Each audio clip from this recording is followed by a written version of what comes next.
Hello friends, I am Vedansh Tyagi I study in class 7th in LMO public school. तो आज का जो हमारा टॉपिक है वो है डाइजेशन इन ह्यूमन बींग्स। तो चलो अब हम अपने टॉपिक को स्टार्ट करते हैं। तो जो हमारा डाइजेशन इन ह्यूमन बींग्स है वो स्टार्ट होता है हमारे माउथ से। माउथ के अंदर हमारी ऐसी क्या क्या चीज़ें होती हैं जिनके अंदर से हमारा डाइजेशन होता है, कौन कौन सी प्रोसेस इसमें इन्वॉल्व होती हैं, कौन कौन से हमारे माउथ के अंदर के पार्ट्स इन्वॉल्व होते हैं। तो आज हम माउथ के अंदर यही पढ़ेंगे। तो चलो अब हम पढ़ते हैं। माउथ के अंदर हमारा जैसे ही फूड जाता है, फूड जो हम खाते हैं अपनी एनर्जी लेने के लिए, तो जैसे ही हमारा फूड माउथ के अंदर जाता है उसके बाद जब हम उसको चबाते हैं, मीन्स उसको च्यू करते हैं, तो उसको जो कट करने का काम करता है हमारे टीथ करते हैं। टीथ के भी 4 टाइप्स होते हैं, उनमें से पहला है इंसीजर्स। तो जो इंसीजर्स होते हैं वो हमारे फूड को कट करने में मदद करते हैं, मीन्स वो कटारी होते हैं। जैसे सीजर कट करती है वैसे ही इंसीजर्स भी हमारे फूड को कट करते हैं। उसके बाद आते हैं हमारे कैनाइन्स। तो जो कैनाइन्स होते हैं वो बहुत शार्प टाइप होते हैं, मतलब बिल्कुल शार्प होते हैं, और वो हमारे फूड को टीयर करने में मदद करते हैं, मीन्स हमारे फूड को फाड़ने में मदद करते हैं। और उसके बाद आते हैं हमारे प्रीमोलर्स। प्रीमोलर्स वो दांत होते हैं जो कैनाइन्स के बाद आते हैं, और उनका सिर्फ थोड़ा सा ही काम होता है, जो फूड को ग्राइंड करते हैं, मीन्स फूड को पीसते हैं, अच्छे से उसको च्यू करने में हेल्प करते हैं। उसके बाद आते हैं हमारे मोलर्स। मोलर्स भी प्रीमोलर जैसे ही काम करते हैं, और प्रीमोलर और मोलर ये दोनों एक साथ काम करते हैं कि फूड को च्यू करते हैं और फूड को ग्राइंड करते हैं। और जब जैसे ही हम चबाते रहते हैं तो फूड थोड़ा गीला गीला तो हो ही जाता है, क्योंकि वो इसलिए गीला हो जाता है क्योंकि जो हमारा सलाइवा है, मीन्स जो हमारी लार है, वो हमारे फूड के साथ मिक्स हो जाती है। हमारे जब टीथ हमारे फूड को च्यू करते हैं तो हमारे जो सलाइवा है वो हमारे फूड के साथ मिक्स हो जाता है। सलाइवा क्यों रिलीज़ होता है?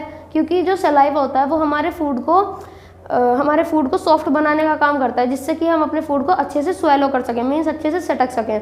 तो जैसे ही हमारा सलाइवा उसके साथ मिक्स होता है, उसके साथ चबा के जैसे ही मिक्स होता रहता है, तो हमारा जो 30% कार्बोहाइड्रेट होता है, जो 30% कार्बोहाइड्रेट होता है वो हमारा उसके अंदर ही डिसॉल्व होता है, मतलब वहीं डाइजेस्ट हो जाता है हमारे माउथ के अंदर।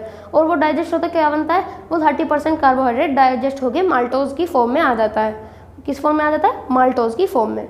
तो अब जैसे ही हम अपना फूड को खाते हैं तो हम उसको स्वेलो करते हैं, मीन्स उसको सटकते हैं। उसके बाद वो फूड जाता है हमारे फूड पाइप में, मीन्स ईसोफेगस में। ईसोफेगस का कोई काम नहीं होता वैसे तो, पर वो सिर्फ हमारे फूड को स्टमक तक पहुंचाता है। तो अब स्टमक तक तो जहाँ हमारा फूड आ गया है, उसके बाद जैसे ही हमारा फूड स्टमक में पहुंचता है, स्टमक के अंदर होता है हमारा हाइड्रोक्लोरिक एसिड।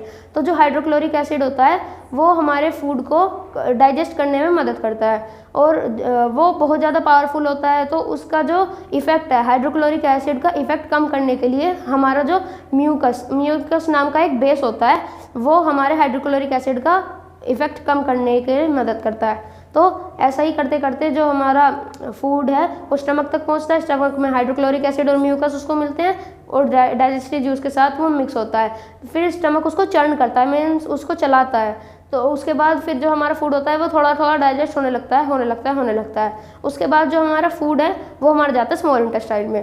तो यहाँ तक तो हमने पढ़ा कि स्टमक में क्या क्या होता है।